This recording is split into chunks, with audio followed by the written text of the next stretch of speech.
On a le droit de dire publiquement qu'on ne veut pas participer aux Enfoirés. Je suis pas sûr de répondre favorablement à l'invitation l'année prochaine. C'est vrai que depuis le départ de Jean-Jacques Goldman, les grosses stars se font de plus en plus rares au sein de la troupe. Je savais pas si je retrouvais encore l'esprit de Coluche, voilà, tout simplement. Pourtant, derrière ce show se trouve une œuvre caritative importante lancée par Coluche, les Restos du Cœur, et qui vient en aide aux personnes démunies. S'ils sont nombreux à avoir refusé de participer au programme, comme Gims, Julien Doré ou Stromae, récemment c'est Francis Cabrel qui s'est exprimé dans Le Parisien en évoquant son retrait définitif de la bande. J'ai l'âge d'être retraité des Enfoirés. Revenir maintenant, je me sentirais moins en phase. L'idéal serait de laisser la place aux jeunes. Des jeunes qui peinent à rejoindre l'émission qui s'essouffle un peu plus d'année en année. Alors les Enfoirés, une star peut-elle vraiment dire publiquement qu'elle refuse d'y participer? Après 30 ans au sein de la troupe, Catherine Lara nous explique pourquoi elle a décidé de ne plus en faire partie. Merci Catherine. C'est extraordinaire tout ça. Merci Catherine d'être là. Alors Catherine, tu ne veux plus participer aux Enfoirés. Je te tutoie. Moi, je suis pas venu faire le procès des Bien sûr, Enfoirés. tu as bien raison. Voilà. Je suis resté presque 30 ans. Hein. J'ai commencé en 1985. J'étais là au premier concert. Ça. Il y avait 3 pelés, 2 tondus et il y avait nous sur scène. Et c'était un moment assez extraordinaire. Moi, j'ai eu la chance, surtout, de vivre une époque où il y avait des vrais duos, des trios, des quatuors. Ouais. On avait le temps de chanter. On ne faisait pas une phrase et on sort, ou 2 phrases et on sort. Moi, j'ai adoré cette époque-là. J'ai des souvenirs mémorables de Morane, Céline Dion, faire des duos. On pleurait, on était tous dans... Je manque un peu de chair de poule dans l'histoire. Voilà, moi, ce qui me manque, c'est un peu de plus d'émotion. Donc, bien sûr. Et je regrette cette époque-là. Voilà. Catherine, elle parle du spectacle, bien entendu. Voilà, on parle tous pas de la cause. C'est très important. La cause, et on va encore bien sûr participer pour aider les Restos du Cœur encore cette année. Et c'est vrai que les Enfoirés, ça reste quand même un énorme carton d'audience. Hein. Bien sûr, mais c'est formidable que ça existe. Exactement. C'est un des spectacles. Voilà, Anne Marcassus fait un travail fabuleux avec Mathieu Verne. Voilà, c'est important de le dire aussi. Mais c'est vrai qu'il y a des artistes qui n'ont plus envie d'y participer. Et moi, ce qui me gêne, c'est que certains les blâment, alors que chacun fait ce qui lui plaît. Ne croyez pas que ces artistes-là ne donnent pas pour les Restos du Cœur ou ne font pas pour d'autres causes. Ce sont des artistes qui juste ne se sentent pas dans le spectacle, dans les déguisements, dans peut-être les sketchs, dans l'émotion qu'il y a. Et c'est juste ça. Et c'est vrai qu'ils s'en prennent plein la gueule parce qu'ils le disent. Et je trouve ça un petit peu regrettable. Kelly. Moi, je pense que l'industrie de la musique, elle a changé. Il y a tout qui va plus vite. Il y a beaucoup d'artistes qui sont des stars pendant une année, qui ne le sont plus l'année d'après. Et moi, je pense que c'est difficile pour les anciens de s'y retrouver justement dans ce milieu-là. Après, on ne peut pas du tout les blâmer. Je ne comprends pas les personnes qui blâment ces artistes parce que dans le sens où on ne connaît pas leur vie, on ne sait pas ce qu'ils font en dehors de ce spectacle. Et tous les nouveaux qui le font, je pense qu'ils font le taf et ils le font avec le cœur. Mais il ne faut pas oublier que ce sont quand même des artistes. Et un artiste, en fait, il ne se force pas à faire les choses. Et il faut qu'il le fasse avec le cœur s'il faut que ce soit bien fait. Alors, Guillaume Janton. Déjà, c'est pas parce qu'une star ne participe pas aux Enfoirés qu'elle participe à aucun projet caritatif. Il y a plein de stars qui le font sans le montrer. Et puis, il faut dire la vérité, les Enfoirés, c'est très chronophage. C'est une semaine de concert, c'est beaucoup de répétitions. Donc, je peux comprendre qu'il y a aussi des artistes qui soient pas disponibles. Et c'est pas parce qu'ils n'adhèrent pas aux Enfoirés qu'il faut les blâmer pour autant. Alors, vous trouvez qu'il y a un problème de génération aussi trop dans les Enfoirés, que vous ne retrouvez pas les... Non, moi je dis pas place aux jeunes parce que je suis persuadée que les téléspectateurs ont envie de voir les vieux schnocks comme nous. Ils sont contents de nous entendre chanter. Ils sont heureux d'entendre Francis, d'entendre Jean-Jacques et les autres. Moi, à un moment donné, je me suis dit, bon, l'âge, c'est déjà en soi un déguisement. Donc, ça fait peut-être un peu double emploi déjà de se déguiser encore en plus. Franchement, je vais vous dire, ça va très bien. Vous êtes magnifique, vraiment. Vous êtes un ange. Et le départ de Jean-Jacques Goldman aussi, ça peut-être aussi fait que voilà, il y a plein de gens aussi qui se sont dit je vais partir avec lui aussi. Enfin, je vais plus venir. Il a moins. C'est plus difficile de dire non à Jean-Jacques Goldman qu'à quelqu'un d'autre. Fédéré. Voilà, c'est ça. Quand Jean-Jacques Goldman vous appelle pour faire les Enfoirés, compliqué de lui dire non. Il était l'âme des Enfoirés, Jean-Jacques. Ouais, c'est ça. C'est l'âme des Enfoirés. Après Michel, quand Coluche est parti, c'est Jean-Jacques qui a pris le relais. Et c'était évidemment, c'est triste de voir partir. Il y a une anecdote voilà, ça va, peut-être que vous savez si c'est vrai ou pas, c'est que Jean-Jacques Goldman tenait tellement aux Enfoirés. Vous savez, il avait fait l'album de Johnny, un des albums de Johnny qui a été un énorme succès. Et Johnny l'avait rappelé pour refaire un album avec lui. Et Jean-Jacques Goldman, paraît-il, ne l'avait pas rappelé parce que Johnny avait refusé, n'était plus dans les Enfoirés. Et pour lui, c'était très important qu'il soit dans les Enfoirés. C'est vrai que Jean-Jacques Goldman, voilà, Il s'est dit, voilà, c'est vrai que je veux qu'il soit dans Les Enfoirés, Johnny. Et il avait refusé, je crois, d'écrire un deuxième album pour lui, parce qu'il avait refusé d'être dans Les Enfoirés. C'est vrai, Bernard, ou pas? Oui, je crois bien que c'est vrai, et d'autant plus que, effectivement, comme Valérie le soulignait, il était fédérateur, Jean-Jacques Goldman, c'était le boss. Et effectivement, il ne supportait pas, c'était le chef. Et c'est lui qui organisait tout, qui prévoyait tout avec Anne Marcassu, qui va chanter quoi, etc. Les chansons, et après, etc. quand il est parti, Jean-Jacques, ça a été un peu une petite guerre entre chefs, et ça a créé des petits soucis. Enfin, mais il faut pas... aussi, il y a un truc aussi qui se dit, c'est que tout le monde, certains artistes se tirent la bourre. Voilà, que c'est un petit peu compliqué. Sûr. Moi, j'ai 10 minutes sur scène, toi, t'en as 15, toi, t'en as 20, moi, je suis passé avant toi. Et c'est vrai que ça aussi, c'est ce qui est. Il y en a qui veulent pas rentrer dans ces guerres d'ego aussi. Il y en a plein qui disent, ouais, moi, j'ai pas envie, moi, je viens juste faire mon métier, j'ai pas envie d'être en compétition avec d'autres artistes, surtout pour cette cause-là. Valérie. C'est là où ça me chagrine. Moi, je pense qu'on peut effectivement dire, je ne veux pas y participer parce que je ne m'y retrouve pas et ça m'ennuie parce que j'ai pas envie de me déguiser ou parce que voilà, et puis c'est plus mon univers ou voilà. Et ça, je peux l'entendre tout à fait. La seule chose qui me chagrine en revanche, c'est quand on attaque, entre guillemets, le spectacle en lui-même, parce que j'ai peur que ça ne rejaillisse sur la cause. Et il faut toujours se dire, attention, dans ma prise de parole, quand je vais expliquer pour quelles raisons je n'y vais pas, de faire attention à le dire sans abîmer, sans écorner les enfoirés, parce que derrière, il y a une cause importante. Voilà, c'est toujours moi, à chaque fois, je tremble toujours quand quelqu'un dit « j'y vais pas », parce que j'ai toujours peur que derrière, il y ait moins de ventes de disques ou il y ait moins de ventes de CD, parce que derrière, voilà. Gilles Verdez. C'est pour ça que moi, je réponds oui à la question, peut-on blâmer? Oui, et j'ai évolué là-dessus. Parce qu'aujourd'hui, la situation est trop grave, et chaque artiste qui n'y va pas, qui dit publiquement qu'il n'y va pas, ça va faire que, par exemple, là, la billetterie qui ouvre, les gens vont peut-être hésiter à prendre leur billet pour le prochain spectacle à Montpellier. Ou après, mais tu ne sais pas, ou peut-être ne pas acheter le CD. Donc moi, je dis aujourd'hui que la responsabilité de tous les artistes sollicités, elle est d'y aller. Même s'il y a des rivalités, même si c'est pas génial, il faut y aller. C'est pas une dictature, c'est mon avis. Mathieu Delormeau. Moi, j'en veux juste un tout petit peu à Jean-Jacques Goldman parce que je trouve que. Il ne faut pas en vouloir. Non, attention, j'en veux. Attention. C'est Jean-Jacques Goldman qui a tout fait. Tu peux pas. Évidemment. Non, mais je finis ma phrase. Juste là où c'est sur son départ. Il est parti, il a décidé de partir, mais c'est vrai qu'il aurait dû préparer un petit peu l'après. Et il n'y a pas eu d'après. Et depuis qu'il est parti, effectivement, il y a plein d'artistes qui tout d'un coup osent dire qu'ils ne veulent plus y aller, ce qui n'était pas le cas avant. Et puis c'est vrai que depuis qu'il est parti, il n'y a pas de chef. Et partout, il faut un chef malgré tout. Et on ne sait pas du tout. Du coup, on ne sait plus très bien, effectivement. Il n'y a plus vraiment de duo, effectivement, comme il y avait Morane, Céline Dion. On ne sait plus trop si c'est de l'humour, il y a un peu trop de comique. On ne sait plus trop ce qu'on regarde. Et il aurait dû préparer son après et dire voilà, maintenant, c'est un tel.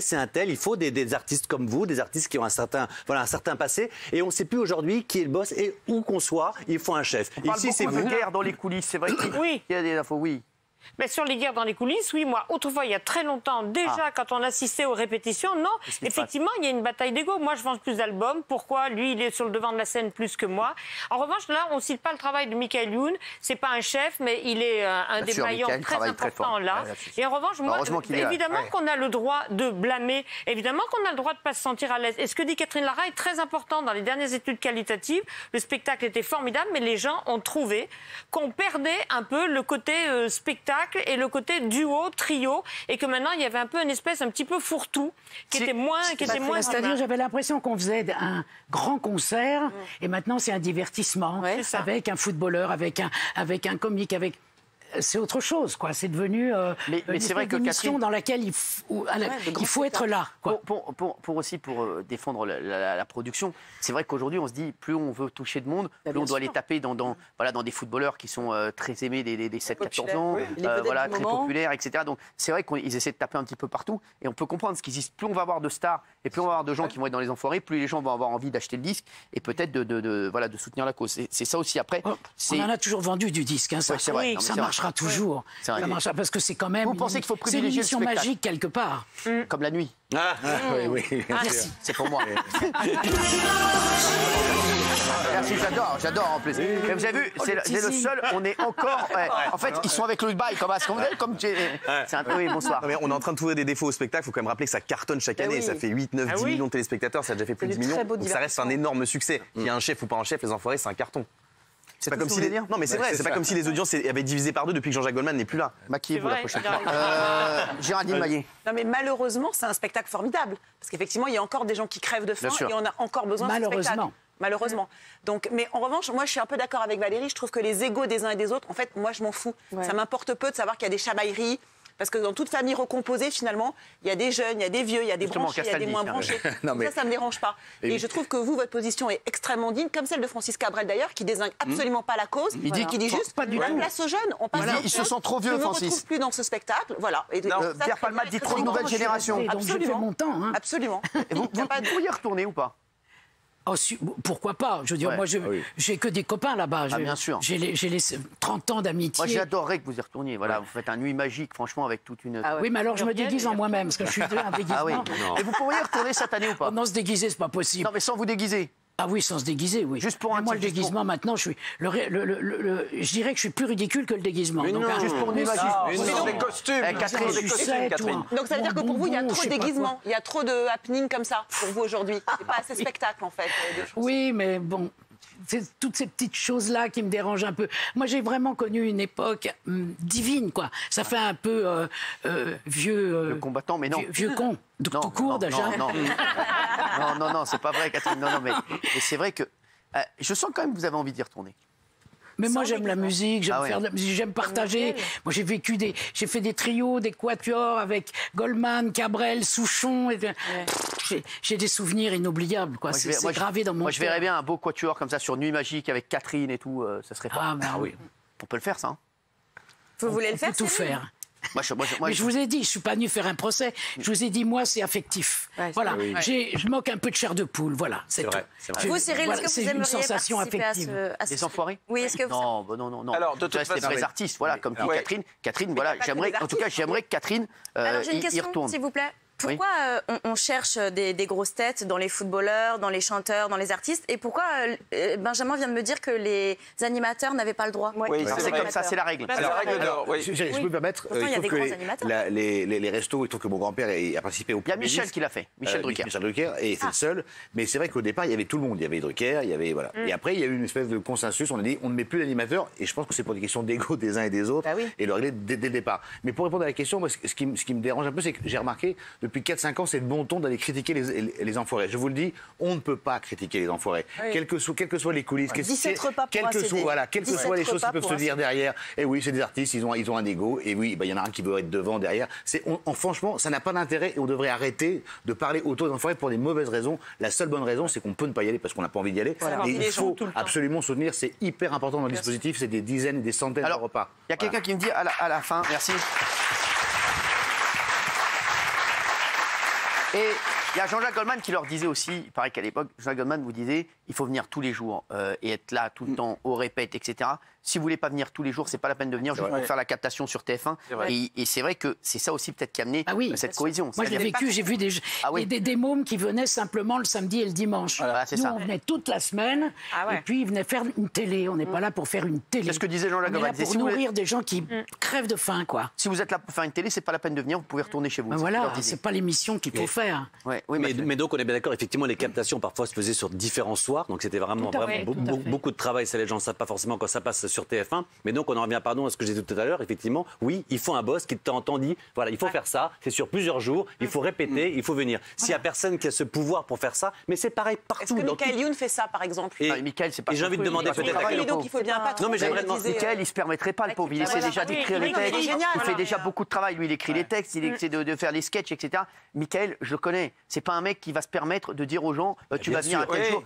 C'est pas son rôle, le pauvre. Il va pas se mettre en porte-à-faux avec des artistes et leur dire, tu vas être là toute la semaine. Il n'a pas été désigné leader des enfoirés. Il a pris le truc pour que le spectacle soit beau et il s'est dit je vais écrire des sketchs et je vais aider pour écrire les sketchs et pour que le spectacle soit drôle et que pour le spectacle soit de qualité. Mais le pauvre, il va pas dire je vais appeler les artistes et leur dire non mais t'es là toute la semaine. Jean-Jacques Goldman c'était le chef parce que c'est lui qui a créé le truc donc forcément tout le monde l'écoutait. Là aujourd'hui c'est compliqué, c'est vrai d'un artiste. D'où l'importance de gens comme Cabrel, des gens comme Catherine Lara, effectivement, des gens qui sont respectés totalement, voilà, qui sont adoubés par leur métier. Justement, il faut quelqu'un. Youn, que j'adore, ne peut pas effectivement Non, mais c'est pas ça. C'est Michael, c'est pas son.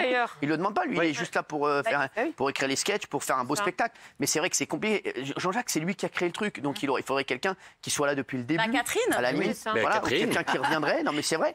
Voilà, mais il faudrait, voilà. Et je pense. C'est vrai que Jean-Jacques, c'était vraiment l'âme de cette histoire. C'est lui qui choisissait les chansons. Il faisait des choix merveilleux. Il a un sens musical extraordinaire. Il faisait les duos, il mettait les bonnes personnes ensemble. ensemble. C'est tout un art de faire ça. Ça se fait pas tout seul. C'est ce que je me demande. Il a passé des heures, Jean-Jacques. Des heures, des heures. Et puis surtout, tous les artistes du vidéo, vous avez vu ce que vous avez cité tout à l'heure? Vous avez dit quand même, on faisait des duos avec Céline Dion, Morane, moi, on faisait des duos, des quatuors, des trios. Vous vous rendez compte ou pas? Catherine Lara, Morane, Céline Dion, c'est un plateau déjà, si tu veux faire. C'est vrai que c'est incroyable, oui, Gilles Verdez. Et sauf que je trouve que Mathieu est un peu dur avec Michael Youn, très franchement. Mais pourquoi? Non, mais Michael, il n'a pas du tout été dur avec Michael. Il a dit qu'il manquait un chef. Mais alors, Michael, il n'est pas chef, mais il a raison. Mais Michael, il n'a pas envie d'être chef. Pour remplacer Goldman. S'il n'est pas là. Si on lui demande à Michael, peut-être qu'il le fera, mais là, pour l'instant. Chacun son poste, Michael, il fait l'artistique.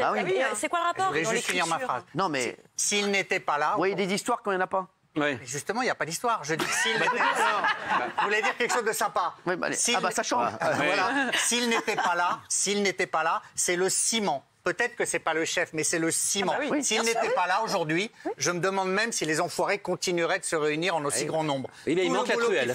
Non, mais franchement, le lien social, ça manque un peu de collectif. Le lien social, c'est lui, honnêtement. Patrick, je voulais lui rendre hommage. L'ambiance. Non, c'est Anne-Marc Cassu qui tient très bien ça maintenant avec Mathieu et Robert Goldman, le frère de Jean-Jacques. Ils ont tous vécu ça. Ils sont là depuis le départ eux aussi. Et croyez-moi que ça marche très très bien. Moi, j'y ai assisté souvent. Alors, il est vrai qu'il y a Michael Youn qui travaille super bien, Palmade aussi, Obispo aussi à une époque quand il venait. Palmade, il n'y est plus non plus. Et Pascal non plus. Aujourd'hui, c'est Bruel qui serait le leader naturel, pour être honnête. C'est Bruel. C'est Bruel qui serait aujourd'hui. C'est ce qui se dit. Bah bien sûr, bien sûr. Oui, Bruel pourrait, oui. Est-ce qu'il a envie? Patrick, il est là depuis le début. Il connaît le fonctionnement de l'histoire. C'est ça. Il aime les restos. Il aime cette histoire-là. C'est vrai. Pourquoi pas? Comme c'est normal de renouveler aussi parfois les chanteurs. Parfois on critique l'émission. Chroniqueurs aussi. Parce qu'on dit que c'est dommage. On voit plus un tel et un tel. Mais par exemple, il y a l'arrivée de Vianney. Il y a tous ces gens-là. Il y a d'ailleurs une très. Non mais Vianney, il veut pas y aller. Mais en fait, vous dites que des conneries. Non mais c'est vrai. Mais dites pas de conneries. Mais Vianney, il le fait plus. Mais il a cité 4 personnes, il y en a 4 qui auraient été. Non, mais sans déconner. Mais c'est sûr. Écoutez-moi bien, Pernikov prendra votre place demain, c'est sûr et certain. Non, mais c'est sûr. Écoutez, j'en ai marre. Non, mais sans rigoler, mais arrêtez de dire des bêtises. Vianney, il n'est plus. Mais alors, mais Vianney, il n'est pas là. Voilà. Il a fait l'hymne. Et c'est en 2018 qui participe. Mais tais-toi, tu dis que les conneries. Mais c'est vrai, c'est pas possible. C'est dingue. Mais c'est dingue. Je vous ai dit qu'il n'y a plus les autres. Mais non, c'est très dérangeant devant Catherine. C'est vrai que vous êtes dérangeant. Merci. Je voulais remercier. On va voir le sondage, on va voir ce que pensent les téléspectateurs. Oui, à 9 à 10%. Voilà, nous, vous voyez ou pas.